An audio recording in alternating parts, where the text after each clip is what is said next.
मेरा first question है, शिकारी ने बाघ मारा किस कारक का उदाहरण है?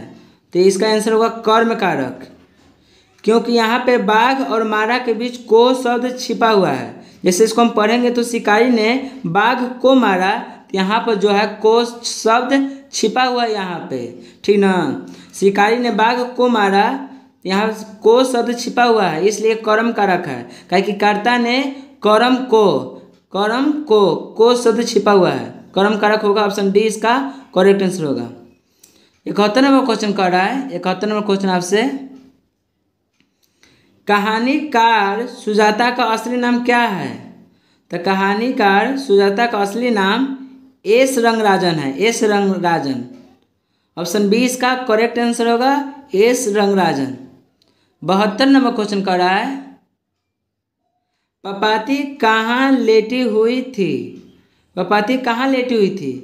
तो पपाती जो था स्ट्रेचर पर लेटी हुई थी डॉक्टर के पास। इस बात को याद रखिएगा, पपाती को स्ट्रेचर पर लेटा करके डॉक्टर के पास ले गया था। इस बात को याद रखिएगा।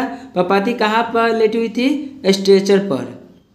स्ट्रेचर उसे कहते हैं जो मरीज को रख कर उसको ढकेलते हुए ले जाया जाता है, उसको हम स्ट्रेचर कहते हैं। तो पपाती कहाँ लेटी हुई थी? तो स्ट्रेचर पर लेटी हुई थी। ऑप्शन सी इसका करेक्ट आंसर होगा। क्वेश्चन नंबर 73 कह रहा है, रात में रोशनी जलती रहने से इसे नींद नहीं आती है, यह किसने कहा था? रात में रोशनी जलती रहने से नींद नहीं आती है, ऐसा माँ बोली थी। मंगू की माँ बोल रही थी, बता रही थी नर्स को, जो पागल को देख रेख करने वाली जो नर्स वहाँ पर रहती थी, तो उस नर्स को माँ ने बता रही थी कि देखिए जो मेरी बेटी है मंगू, रात में रोशनी जलने रहने से उसको नींद नहीं आती है। रात में रोशनी बॉल को बुता दीजिएगा ताकि इसको नींद अच्छी तरह से आए, ठीक ना। तो 73 नंबर क्वेश्चन कहा कर रहा है कि रात में रोशनी जलती रहने से इसे नींद नहीं आती है, यह लैंग्वेज कौन कहा था? तो माँ ने नर्स कहा था। ऑप्शन डी इसका करेक्ट आंसर होगा, माँ ने। क्वेश्चन 74 हमसे कह रहा है, दही वाली मगमा शीर्षक कहानी में रास्ते में क्या है? दही वाली मगमा शीर्षक कहानी में रास्ते में अमराई का कुआं है, जहाँ पे रगम्पा जो गांव का जुआरी लड़का था वह मगमा को हाथ पकड़ लिया था अमराई के कुआं पर, ठीक ना। अमराई के कुआं पर ही रगम्पा जो था मगमा को हाथ पकड़ के उससे कर्ज मांग रहा था और शादी करने के लिए कह रहा था। ऑप्शन ए इसका करेक्ट आंसर होगा, अमराई का कुआं। 75 नंबर क्वेश्चन कह रहा है कि मगमा की बहू का क्या नाम है? तो मगमा के बहू का नाम नजमा था। मगमा की बहू का नाम क्या था? नजमा। इस बात को याद रखिएगा। क्वेश्चन नंबर 76 की ओर चल रहे हैं हम। क्वेश्चन हमसे 76 कह रहा है कि सात कोरी होता का जन्म कब हुआ था? तो सात कोरी होता जी का जन्म 29 अक्टूबर 1929 ईस्वी में हुआ था। ऑप्शन सी इसका करेक्ट आंसर होगा, 29 अक्टूबर 1929 ईस्वी में उड़ीसा में हुआ था। सतकोरी होता जी का जन्म कब हुआ था? तो 29 अक्टूबर 1929 ईस्वी में उड़ीसा में हुआ था। 77 नंबर क्वेश्चन कर रहा है कि हल किराए पर लेकर बीघे भर जमीन में खेती कौन करती थी? तो हल किराए भर लेकर बीघे भर जमीन में खेती लक्ष्मी करती थी, ठीक ना। कर्जा लेकर किसी से वो अपना खेती करती थी ताकि वो अच्छा यह उम्मीद से खेती करती थी ताकि फसल अच्छा उगेगा तो कर्ज चुका देंगे, लेकिन हमेशा बाढ़ आ जाता था जिसके कारण लक्ष्मी का और वहाँ पे जितना भी किसान थे सभी का फसल नष्ट हो जाता था, ठीक ना। फिर भी लक्ष्मी हार नहीं मानती थी, वह फिर कर्ज लेकर और हल किराए पर लेकर खेती करती रहती थी। ऑप्शन डी इसका करेक्ट आंसर होगा। आगे क्वेश्चन कर रहा है आपका 78, ईश्वर पेटलीकर किस भाषा के लोकप्रिय कथाकार है? ईश्वर पेटलीकर जो है गुजराती भाषा का लोकप्रिय कथाकार है, क्योंकि इनका जन्म गुजरात में ही हुआ था 9 मई 1916 ईस्वी में। ईश्वर पेटलीकर किस भाषा के लोकप्रिय कथाकार है? तो गुजराती भाषा के। क्यों? क्योंकि इनका जन्म ही गुजरात में हुआ था 9 मई 1916 ईस्वी को। ऑप्शन ए इसका करेक्ट आंसर होगा। 79 नंबर क्वेश्चन कर रहा है कि माँ जी किसे गौशाला की उपमा देती थी? तो माँ जी गौशाला अस्पताल को कहती थी, ठीक ना। मंगू की जो माँ थी वह अस्पताल को गौशाला कहती थी कि वहाँ पे वो गौशाला है। जिस तरह गाय को उसके गौशाला में बांध दिया जाता है तो कुछ नहीं बोलता है, ठीक उसी प्रकार अगर हम मंगू को अस्पताल में भर्ती कर देंगे तो वह गौशाला की तरह होगा। तो माँ जी किसे गौशाला को उपमा देती थी? तो अस्पताल को। इस बात को याद रखिएगा। क्वेश्चन नंबर 80 कह रहा है कौन महीना माँ जी का आशा भरा महीना था?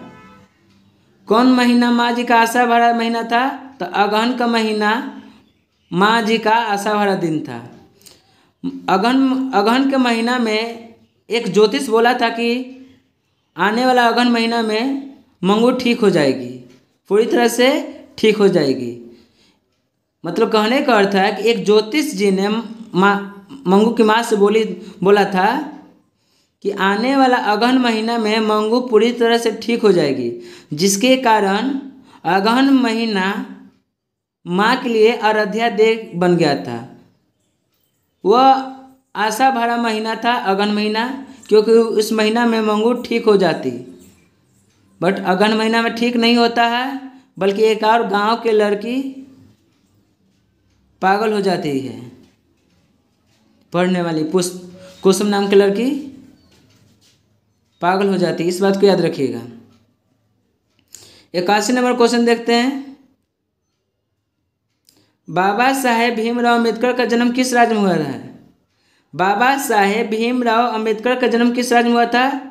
तो महू के मध्य प्रदेश में हुआ था। मध्य प्रदेश में हुआ था, इस बात को याद रखिएगा। महू गांव के नाम है, मध्य प्रदेश में हुआ था। बाबा भीमराव अम्बेडकर का जन्म मध्य प्रदेश में हुआ था, इस बात को याद रखिएगा। क्वेश्चन नंबर 82 की ओर चलते हैं।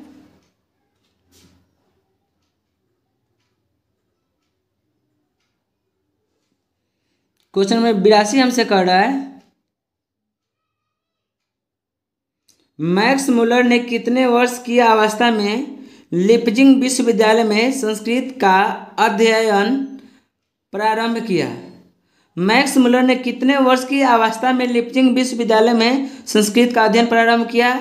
तो 18 वर्ष के उम्र में वो लिपजिंग विश्वविद्यालय में संस्कृत का अध्ययन प्रारंभ कर दिया था, 18 साल के उम्र में। इस बात को आपको याद रखना है। 83 नंबर क्वेश्चन करा है कि स्वामी विवेकानंद ने वेदांतियों का भी वेदांती किसे कहा? तो मैक्स मुलर को कहा। ऑप्शन सी इसका करेक्ट आंसर होगा। हकर्स क्या थे? हकर्स एक वनस्पति वैज्ञानिक थे। हकर्स क्या थे? एक वनस्पति वैज्ञानिक थे, ठीक ना। इस बात को याद रखिएगा। ऑप्शन डी इसका करेक्ट आंसर होगा। हकर्स क्या थे? तो वनस्पति वैज्ञानिक थे। क्वेश्चन नंबर 85 कर रहा है हमसे। क्वेश्चन नंबर 85, आलोक पर्व शीर्षक निबंध संग्रह किसकी रचना है? आलोक पर्व यह हजारी प्रसाद द्विवेदी जी का रचना है। आलोक पर्व शीर्षक जो निबंध संग्रह है, आलोक पर्व क्या है? निबंध है, ठीक ना, जहाँ पर निबंध को लिखा गया है। तो आलोक पर्व जो है हजारी प्रसाद द्विवेदी द्वारा लिखा गया निबंध संग्रह है। ऑप्शन ए इसका करेक्ट आंसर होगा। 86 नंबर क्वेश्चन कर रहा है कि आदमी के नाखून क्यों बढ़ते हैं? यह प्रश्न लेखक से किसने किया? आदमी के नाखून क्यों बढ़ते हैं, यह प्रश्न लेखक ने किससे कहा? लेखक से किसने किया? तो एक छोटी लड़की ने लेखक से पूछा कि नाखून क्यों बढ़ते हैं, आदमी के नाखून क्यों बढ़ते हैं, यह प्रश्न लेखक से किसने पूछा था? तो एक छोटी लड़की ने पूछा था। यह छोटी लड़की लेखक का स्वयं बेटी थी, हजारी प्रसाद द्विवेदी का। 87 नंबर क्वेश्चन देखते हैं।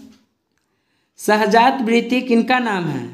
सहजात वृत्ति किनका नाम है? तो अनजान स्मृतियों अनजान वस्तुओं को हम सहजात वृत्ति कहते हैं। ऑप्शन सी इसका करेक्ट आंसर होगा। ऑप्शन सी सहजात वृत्ति किनका नाम है? तो अनजान स्मृतियों का। क्वेश्चन नंबर 88 कह रहा है कि विजयनगर के शासकों को लेख किस लिपि में है? विजयनगर के शासकों का जो लेख था किस लिपि में है? तो नंदी नगरी लिपि में है। ऑप्शन डी इसका करेक्ट आंसर होगा। क्वेश्चन नंबर आपका 89 कह रहा है कि परमार शासक भोज कहाँ का रहने वाले थे?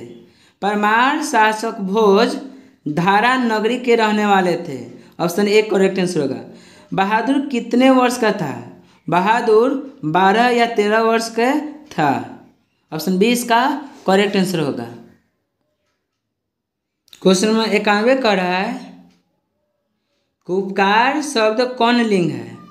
उपकार जो शब्द है वह पुल्लिंग है। ऑप्शन बी इसका करेक्ट आंसर होगा। Option B. क्वेश्चन नंबर 92 कह रहा है, क्वेश्चन नंबर 92, लोगों ने चोर को मारा किस कारक का उदाहरण है? तो कर्म कारक को उदाहरण है, क्योंकि यहाँ पर को शब्द आया हुआ है।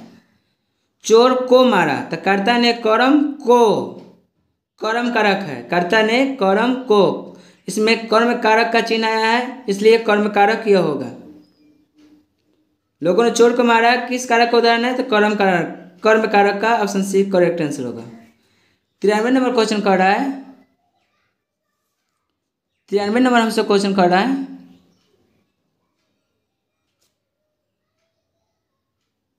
लेखक शब्द का स्त्रीलिंग रूप क्या है? लेखक शब्द का स्त्रीलिंग लेखिका होता है। ऑप्शन डी इसका करेक्ट आंसर होगा। ऑप्शन डी लेखिका। लेखक का जो स्त्रीलिंग होता है लेखिका होता है। 94 कह रहा है कि बहुत दूध किस विशेषण का उदाहरण है? परिमाण बोधक का उदाहरण है। बहुत दूध किस विशेषण का उदाहरण है? तो परिमाण बोधक का उदाहरण है, क्योंकि परिणाम का मतलब होता है क्वांटिटी, मतलब मात्रा, ठीक ना, जिसको नाप नहीं सकते हैं, सॉरी जिसको हम गिन नहीं सकते हैं, वो परिणाम बोधक आता है। अगर यही रहता है कि बहुत लड़के तो संख्यावाचक विशेषण हो जाता है। अगर यहाँ पर रहता बहुत लड़के या बहुत कुत्ते या बहुत लड़कियाँ तो ये संख्यावाचक में आ जाता है, क्योंकि हम वो सब के लड़का लड़की को हम गिन सकते थे, बट यहाँ पे हम दूध को नहीं गिन पाएंगे। बहुत दूध है तो परिमाण बोधक है, क्योंकि इसको हम नाप सकते, तौल सकते हैं। 95 नंबर क्वेश्चन कर रहा है, 95 नंबर, वह आया था किस काल का उदाहरण है? तो वह आया था भूतकाल का उदाहरण है, ताकि लास्ट में था आया है। अगर रहता वह आया है तो वर्तमान काल का हो जाता। अगर ऐसे क्वेश्चन रहता वह आया होगा तो भविष्य काल का रहता, बट यहाँ पर है वह आया था, लास्ट में था आया है, इसलिए यह भूतकाल का आंसर होगा। ऑप्शन बी इसका करेक्ट आंसर होगा। व्युत्पत्ति की दृष्टि से शब्द कितने प्रकार के होते हैं? व्युत्पत्ति के दृष्टि से शब्द के कितने भेद होते हैं? तो 3 भेद होते हैं। एक रूढ़ शब्द होते हैं, एगो योग रूढ़ शब्द होते हैं, एगो यौगिक शब्द होते हैं। शब्द कितने प्रकार के होते हैं? 3 प्रकार के होते हैं व्युत्पत्ति के आधार पर। एक होता है एक होता है रूढ़ शब्द, एक होता है योग रूढ़ शब्द, एंड लास्ट होता है यौगिक शब्द। ऑप्शन बी इसका करेक्ट आंसर होगा। वियोग शब्द में उपसर्ग कौन है? उपसर्ग हमेशा पहले लगता है, तो पहले आया है वी, जिसका करेक्ट आंसर होगा ऑप्शन डी, ठीक ना। वियोग शब्द में उपसर्ग कौन है? तो बी उपसर्ग है, क्योंकि उपसर्ग जो होता है आगे लगता है, इसलिए आगे क्या लगा है? बी, इसलिए बी होगा। ऑप्शन डी इसका करेक्ट आंसर। 98, हंसोर शब्द में प्रत्यय कौन है? तो प्रत्यय हमेशा पीछे लगता है, तो हंसोर और प्रत्यय आ रहा है, हंसोर में और प्रत्यय आ रहा है। ऑप्शन ए इसका करेक्ट आंसर होगा हंसोर। प्रत्यय हमेशा पीछे लगता है, उपसर्ग हमेशा आगे लगता है। वियोग में बी आया है इसलिए उपसर्ग का उपसर्ग पूछा इसलिए बी हुआ है। अब प्रत्यय इसमें पूछा तो हाँ शोर और आया है, ऑप्शन ए इसका करेक्ट आंसर होगा। याद करिएगा उपसर्ग आगे आता है, प्रत्यय हमेशा पीछे लगता है। तो हाँ शोर में और प्रत्यय आया, 98 के एक करेक्ट आंसर होगा। क्वेश्चन नंबर 99 कर रहा है, ग्राम शब्द का विशेषण क्या है? तो ग्राम शब्द का विशेषण ग्रामीण है। चौराहा कौन समास है? तो चौराहा आपको द्विगु समास है, क्योंकि यहाँ पे संख्या आया है चौराहा मतलब चार राहों का समाहार। 3 मंजिला, 2 मंजिला, 9 मंजिला, 4 मुहानी, 5 मुहानी, त्रिदेवी, ये सब द्विगु समास को उदाहरण है, क्योंकि इसमें सबसे पहले संख्या आता है। उम्मीद होगा ये वीडियो आपको पसंद आया होगा।